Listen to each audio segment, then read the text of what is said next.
This is for educational use only. Our group is allowing our instructor, Mr. Roldan Ardines, to use this as an educational material.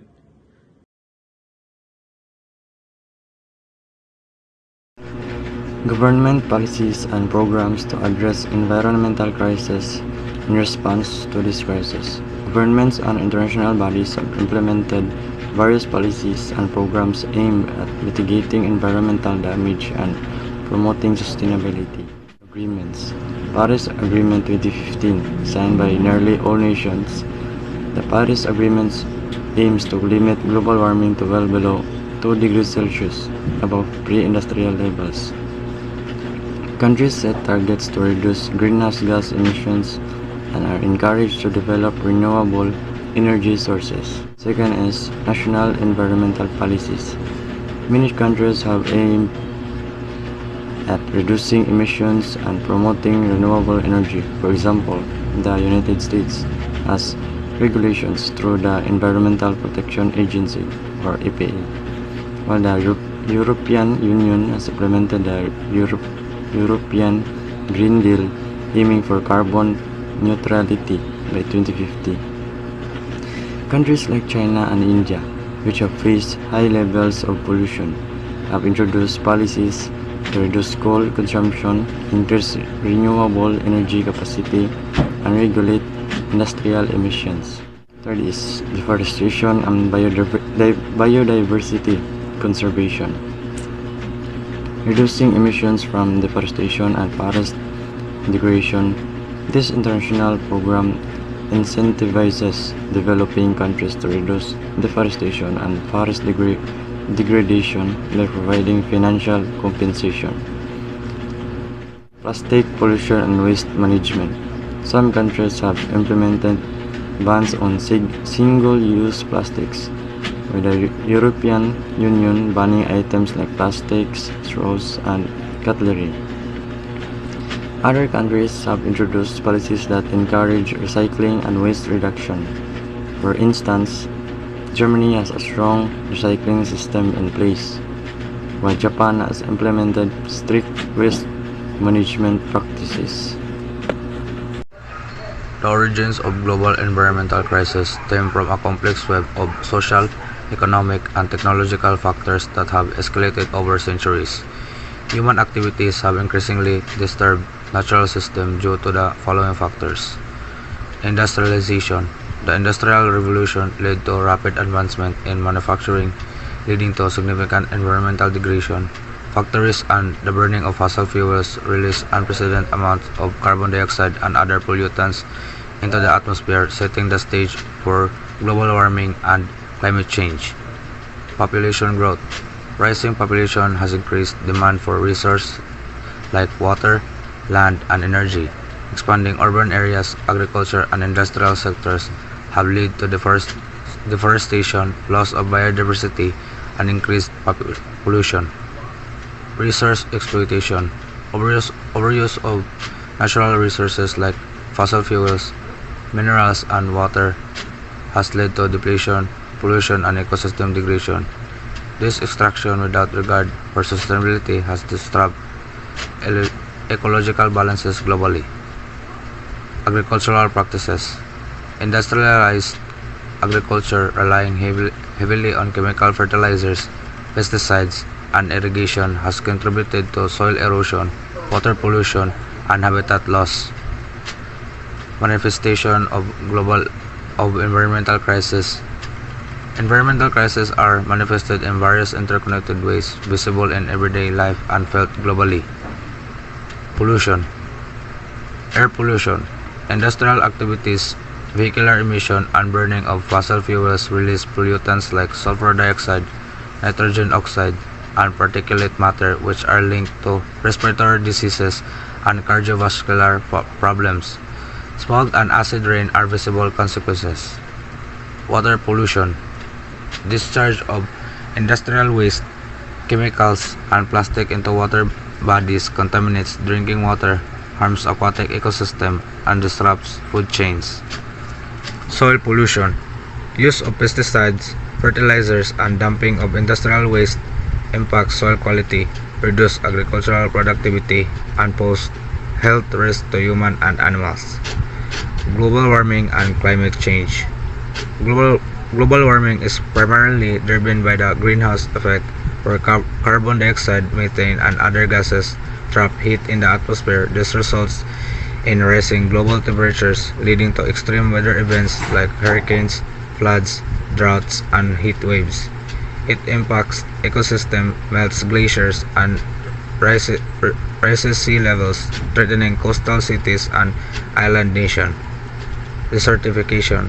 Overfarming, desertification, and climate change contribute to desertification, particularly in dryland regions.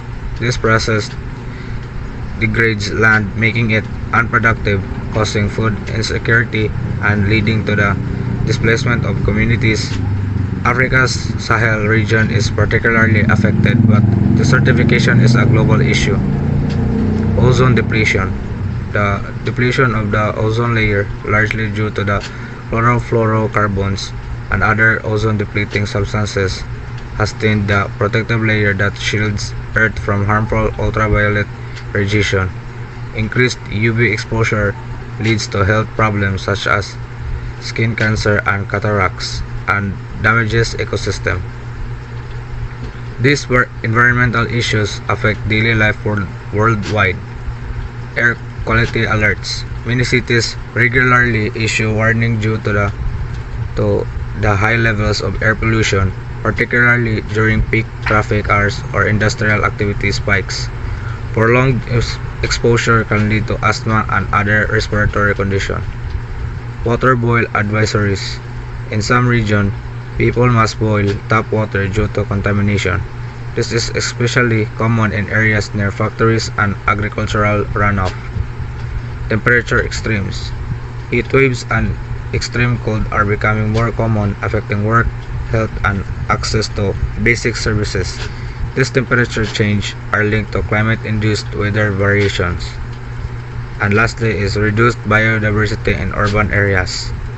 People often notice fewer insects, birds, and native plants due to the habitat destruction and pollution. This affects pollination and other ecosystem services critical for urban gardens and food supplies.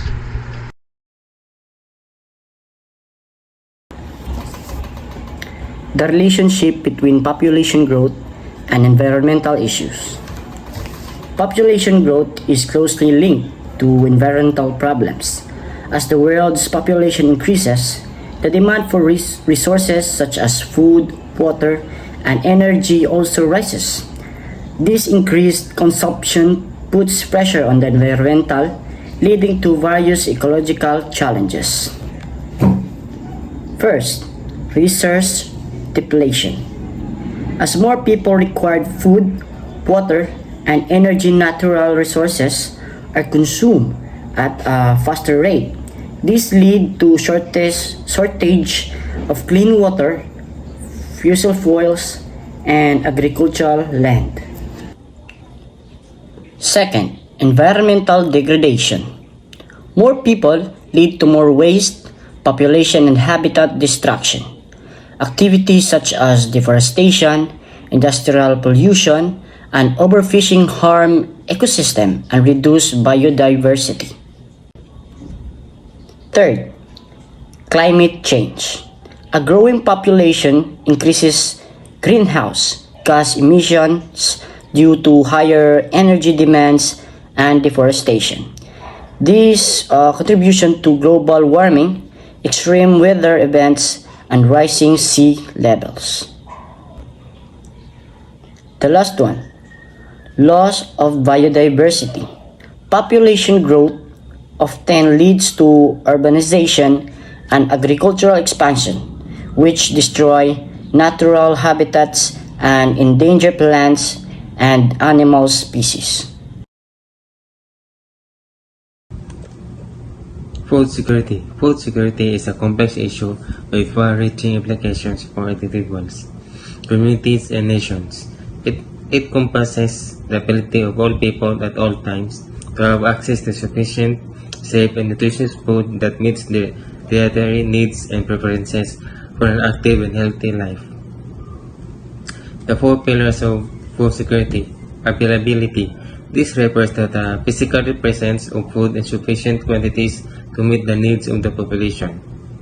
Next is access. Access to food involves having the economic and physical means to acquire sufficient quantities of food. Third is utilization. Utilization refers to the body's ability to absorb and utilize nutrients from the food consumed. The last is stability. Stability ensures that the other three pillars remain consistent over time, even in the face of potential disruptions such as natural disasters, economic shocks, or political instability. Global food security challenges. Population growth. The world's population is projected to reach 9.7 billion by 2050. This growth puts increasing pressure on food production and distribution systems. Climate change. Climate change is impacting agricultural productivity through extreme weather events, changes in rainfall patterns, and rising temperatures. Next is economic inequality. Income inequality and poverty limit access to adequate food for millions of people worldwide. This is particularly pronounced in the developing countries where food insecurity is prevalent. Next is conflicts and disasters. Conflicts and natural disasters disrupt food supply chains, displace populations, and exacerbate existing food insecurity. These events can lead to widespread hunger and malnutrition.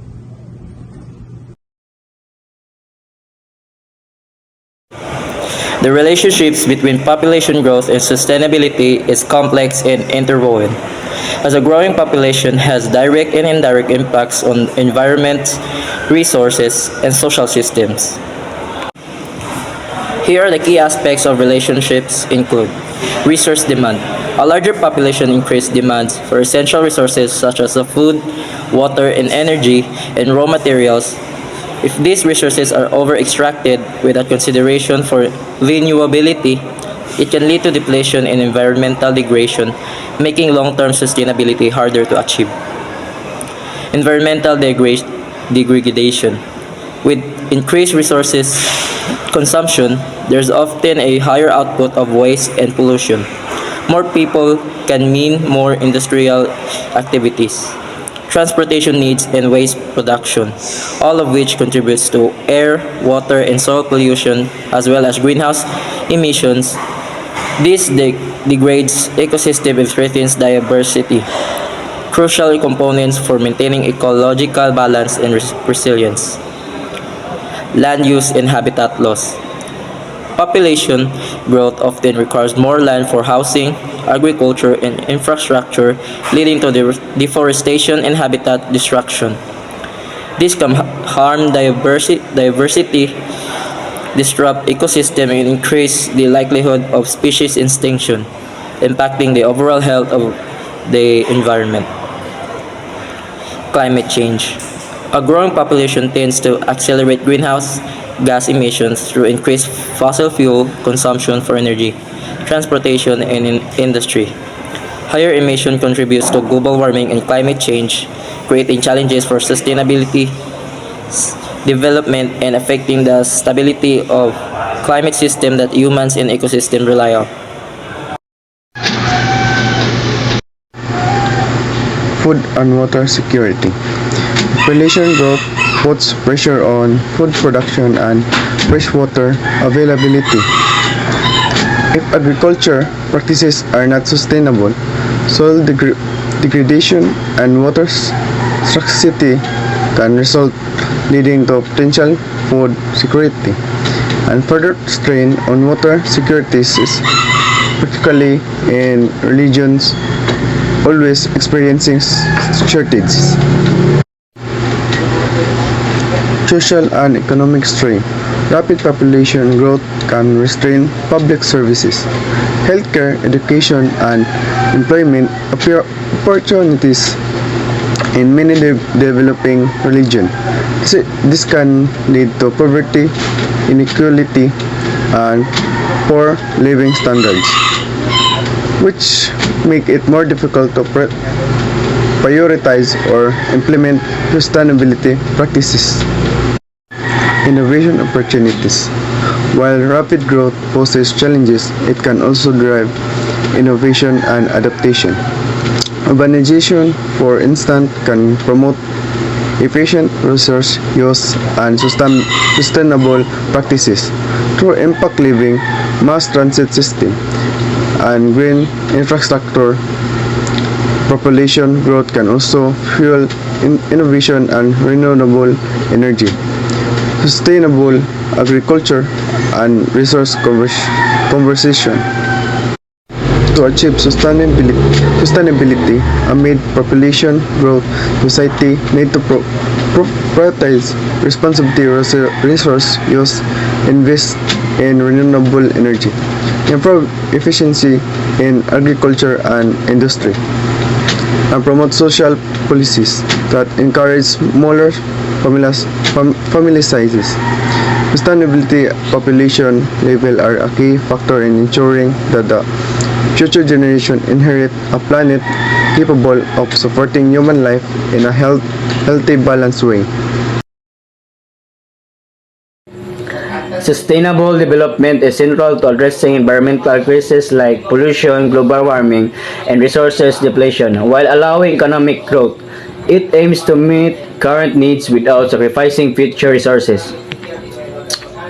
Key aspects included: first, resources efficiency, promoting the efficiency use of resources such as energy and water. To reduce waste, this includes adopting recycling program, energy efficient technologies, and water conservation method.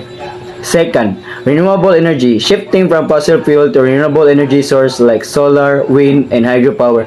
This reduces greenhouse gases emission, addressing climate change and contributing to a cleaner energy future. Third, green technology and innovation. Government and businesses invest technologies that lower environmental impacts like electrical vehicle, sustainable agriculture, and carbon capture. Green technology supports economic growth in an environmental friendly way. Fourth, environmental regulation and standards. Setting stricter regulation on industrial emissions, waste disposal, and conservation. These standards aim to control pollution and protect natural ecosystem. Fifth, sustainable land use. Sustainable development encourages practices like reforestation, soil conservation, and responsible land management to prevent deforestation, desertification, and biodiversity loss. Sixth, public education and awareness. Educating people on sustainable practices foster a culture of conservation and responsible consumption, empowering individuals to contribute to environmental protection.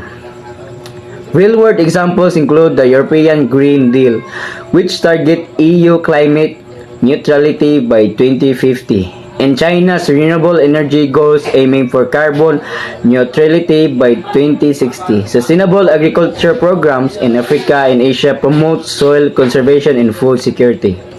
Overall, sustainable development balances economic progress with environmental protection, providing a framework countries to pursue growth while addressing global environmental challenges. What is the relationship of population growth and the future of globalization in terms of environmental crisis? So, the relationship between population growth and the future of globalization, specifically in the context of environmental crisis, is a complex and often contentious issue. While population growth can exacerbate existing environmental problems, it's not the sole driver of this crisis. Consumption patterns, resources use efficiency, and politica will also play crucial roles. So, population growth and environmental crisis.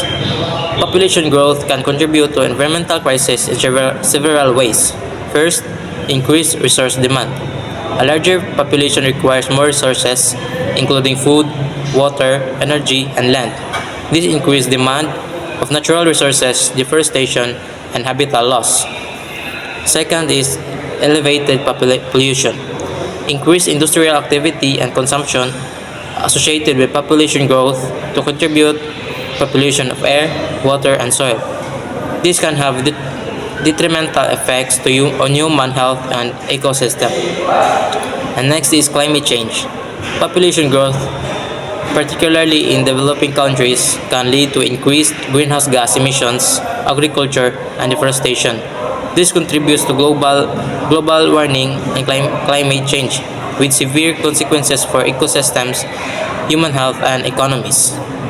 So, globalization and environmental crisis. Globalization can exacerbate environmental problems by first, increased trade and transportation. Global trade and transportation networks contribute to greenhouse gas emissions and pollution. Next is expansion of industrial activity.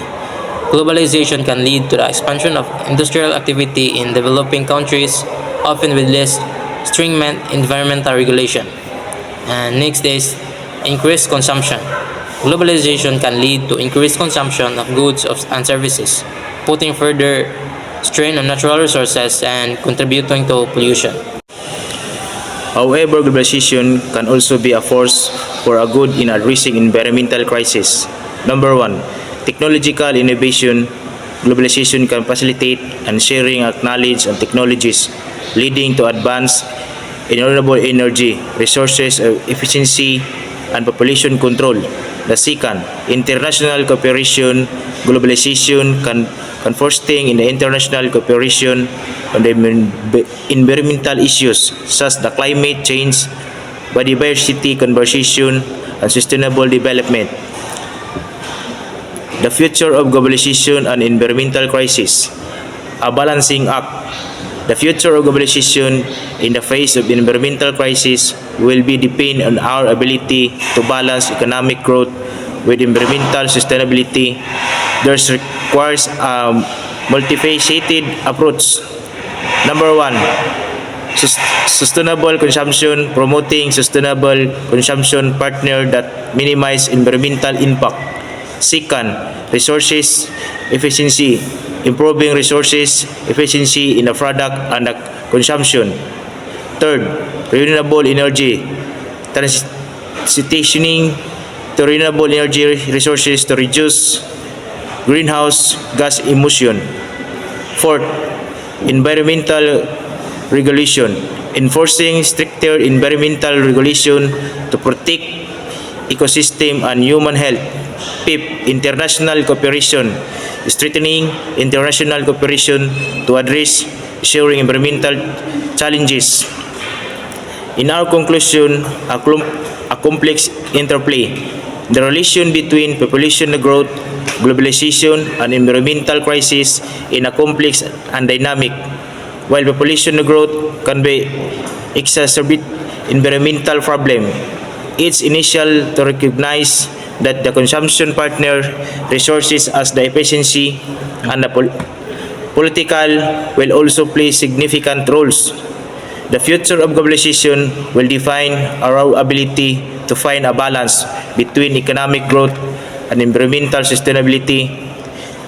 This will require commitment to sustainable consumption, resources efficiency, renewable energy, and the international cooperation.